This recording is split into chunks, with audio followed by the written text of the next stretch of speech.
Bankruptcy's not really scary. Pretty much it's like following the Dave Ramsey method. I'm sure Dave loves that. Real quick.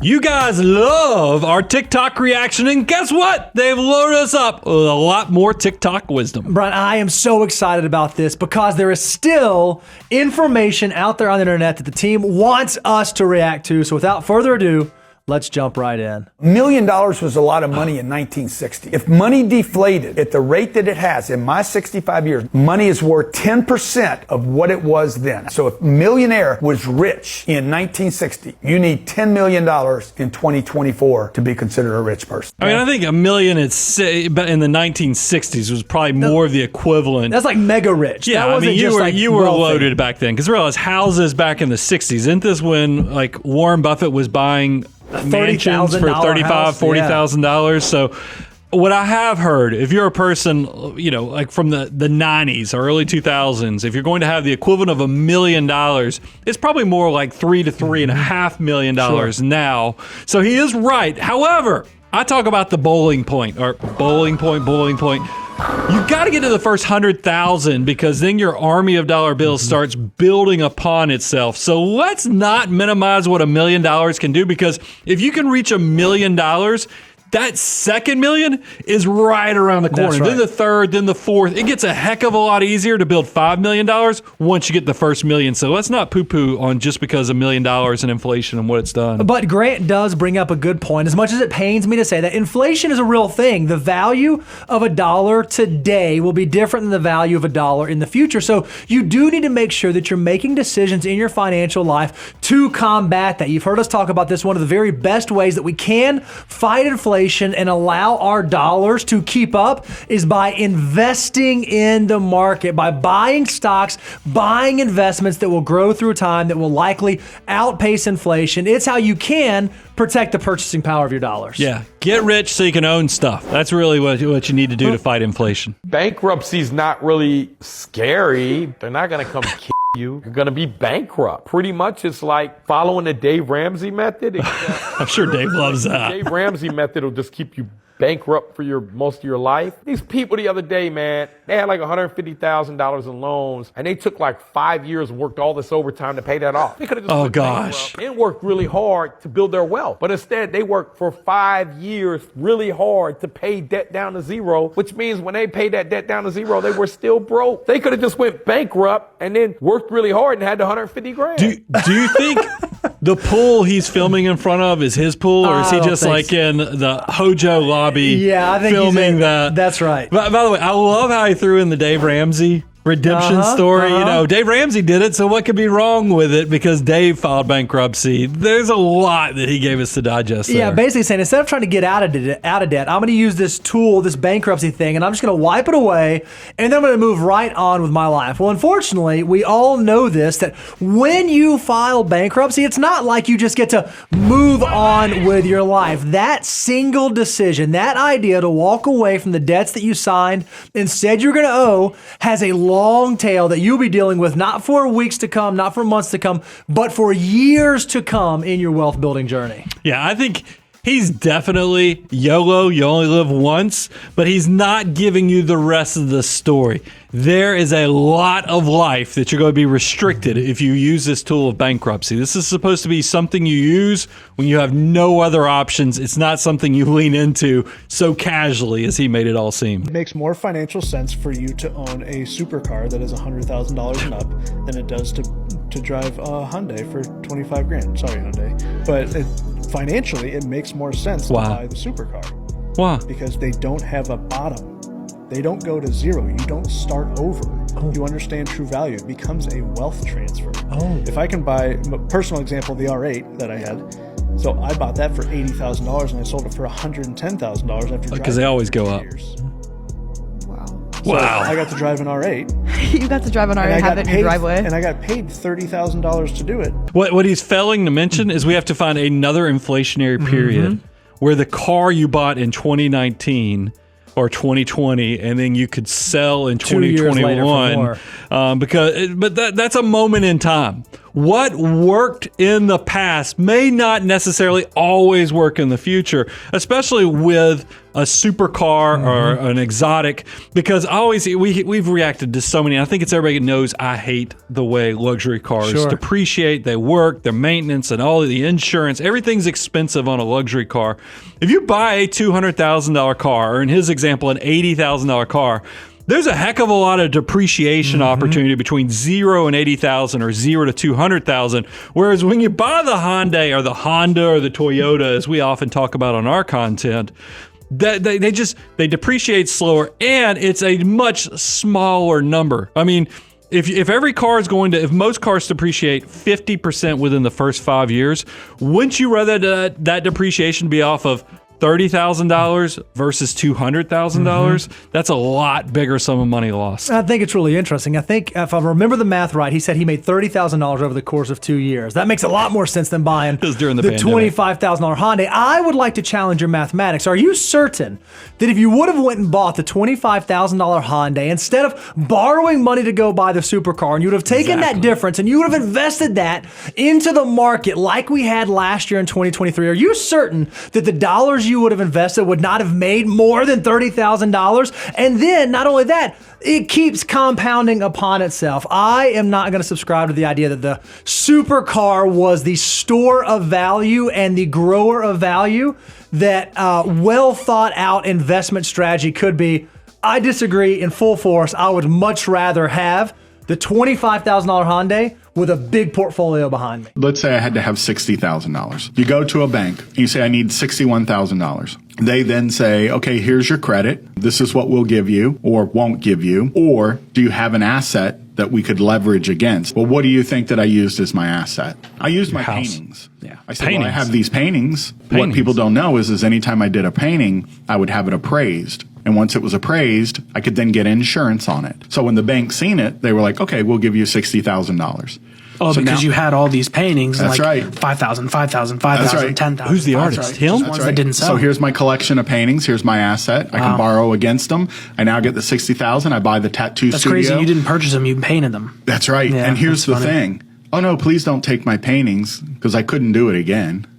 Yeah, you could just paint more. I could repaint them again. This sounds like this is under that category. You can get away with anything until you get caught. Infinite money glitch. Of selling your paintings. I don't know if you want to call it money laundering or what, but there's rich people tactics that they use to avoid taxation or to pay forward favors. And it could be the way charities are doing things. It's the way items like art and collectibles are. But I don't think it's me and Bo setting up a studio and painting originals and then getting a buddy who owns an appraisal or insurance business giving.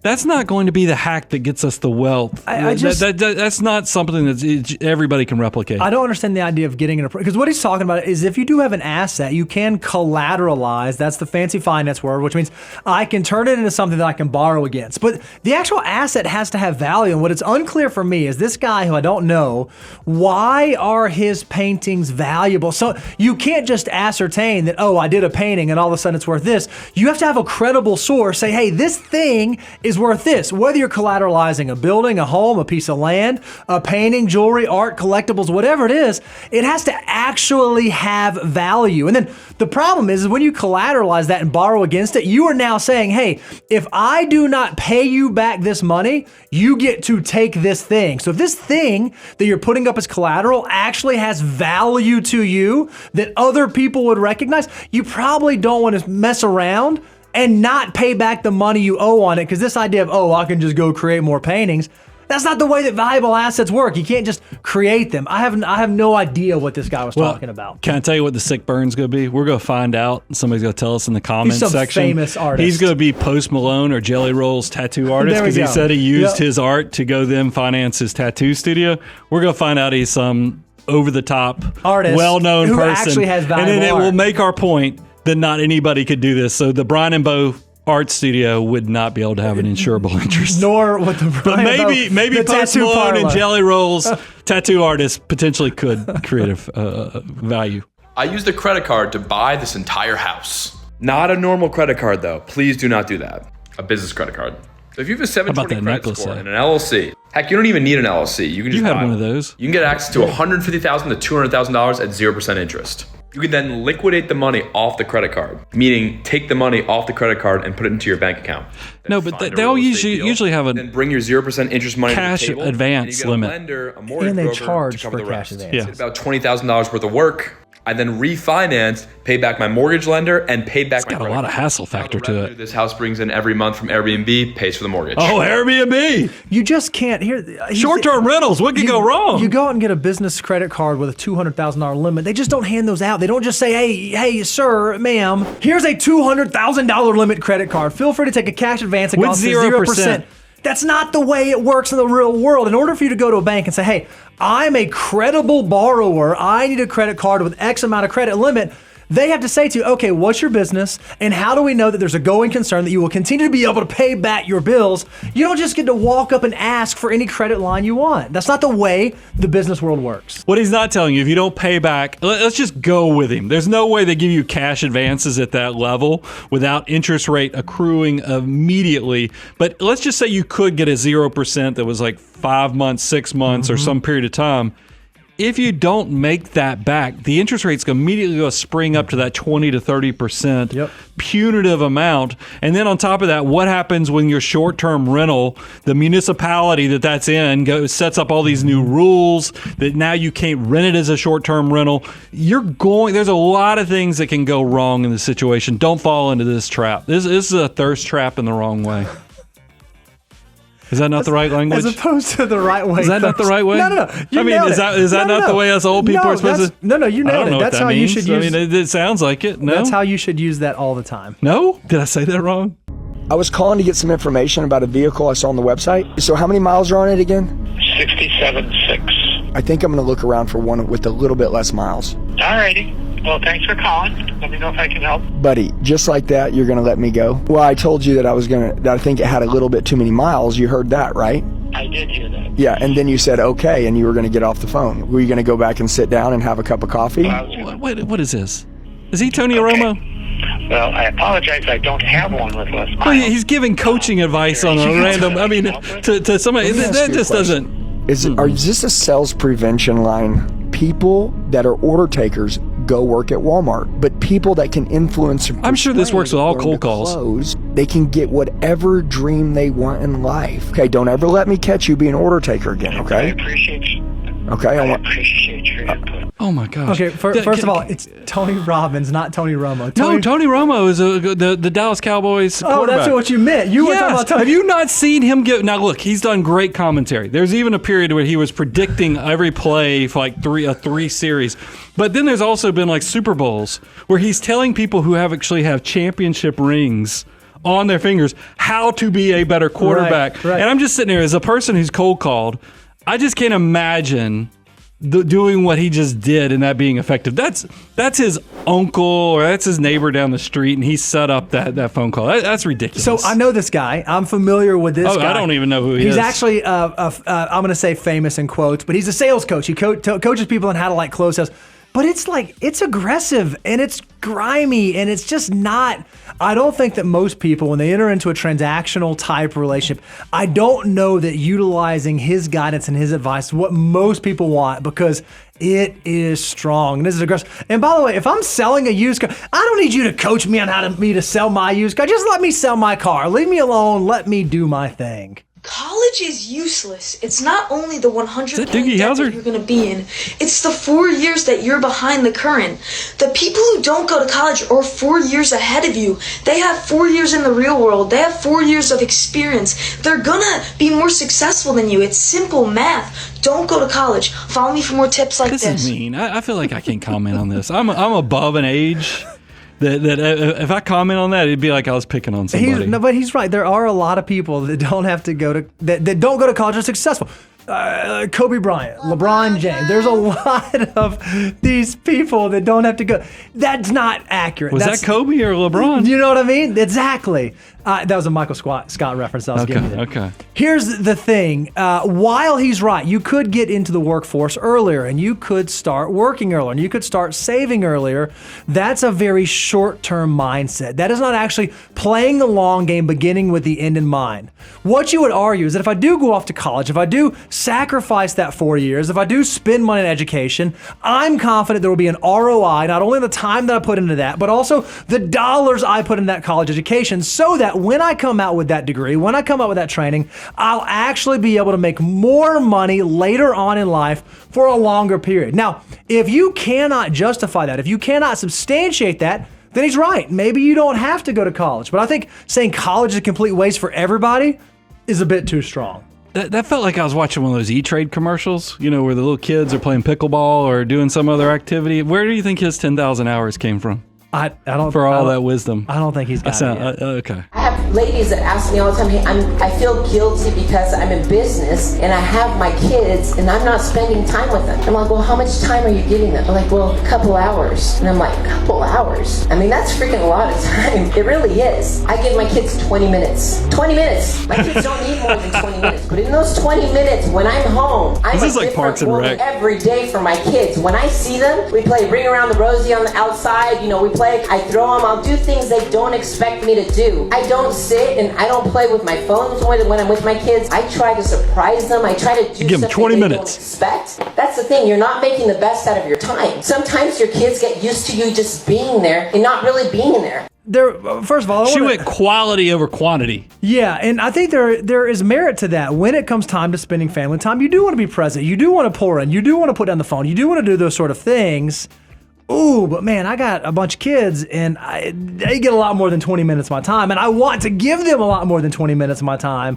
I don't know that capping it at 20 minutes is, it's not the method, it's not the strategy that I'm going to go with from my parenting perspective. Spending time with your family is more valuable than spending money on things you can buy them. So I look, you do need to be present. You need to be quality, but don't just give yourself coping thinking 20 minutes is just as good as 2 hours, because I'm just telling you, I don't think it is. I think you've got to have both quality and quantity to really build those forever and blossoming memories for your kids. All right, so what is the easiest way to make $10,000 per month every single month with Forex trading? Really simple. All you Forex trading. Get funded $200,000. So in order to do this, you're going to need some help. So this is where you can get something like our EA, which will help you do this automatically. After that, EA, is that like an enrolled agent? What you need to do is keep hitting 5% What's an EA? every single month, and that would equate to $10,000 per month. Sounds easy?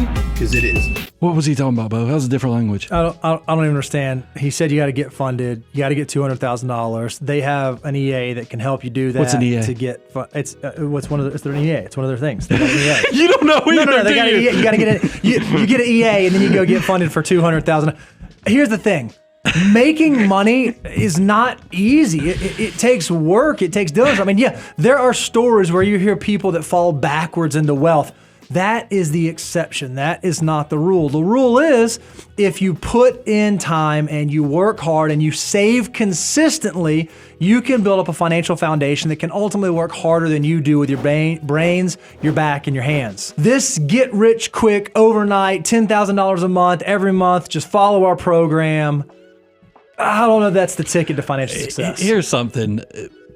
Building legacy or long-lasting wealth is slow, steady work. I think if people understood that the typical millionaire's journey is 28 years and the typical age a person crosses into seven-figure status is 49 years of age, don't let somebody who gives you this way to cut the corner off or makes up acronyms that we don't even know what they stand for steal you or rob you of those 2, 3, 4, 5 years that could be the foundation for your walk towards wealth. Look, we think that building wealth over time is incredibly simple. That does not necessarily make it easy. That's why we do this whole show. If you've not checked out our stuff, go to moneyguy.com. You can check out all of our recent posts. You can check out all of our free resources. You can even check out our course content at learn.moneyguy.com, because we believe there is a better way to do money, and we want to equip you to do just that. I'm your host, Brian, Mr. Bo. TikTok Reacts, Money Guy out.